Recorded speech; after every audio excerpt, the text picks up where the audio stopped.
Hi, I'm Jen. My pronouns are they and she, and I am a social worker and psychotherapist.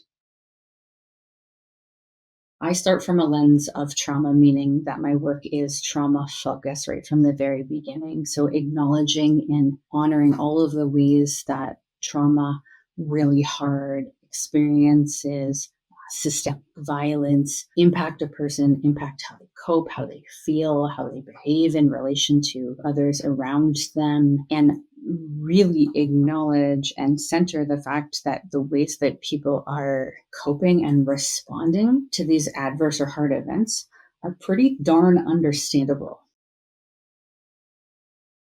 I have lived experience of accessing social services and understand sometimes the impossibility of navigating systems. Also, as a queer and neurodivergent practitioner, I find that folks with similar intersections also end up working with me. There is something to be said with shared intersections of identity and how that creates a felt sense of relative comfort in the therapeutic process. And so, working with folks to kind of look at how they're coping, how they feel, whether that serves them or not, to maybe forming kind of more adaptive ways of moving through the world.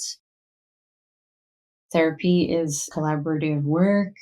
Folks get to decide what the therapy space looks like. People often think that therapy has to be excruciating or incredibly vulnerable, or, it's all or nothing. Show up and tell me the three worst things that have ever happened to you and impact. No, you get control over what pace looks like, over what we speak about, when and why we speak about those things. And if anything, the therapy space is more effective when someone isn't pushed to the point of overwhelm and not being okay. So at all points of the process, from intake to we've been working together for 5 years, we're going to go at your pace and we're going to get curious, and over time, build that relationship and also build capacity to sit with and process really hard emotions. It is so crucial that I create a space for folks for when they show up, they know that they don't have to like perform in the therapy space or leave parts of themselves out in order to be able to participate in therapy. Folks are often taught that you need to grin and bear it, just push through, override parts of yourselves. That doesn't do anyone any service.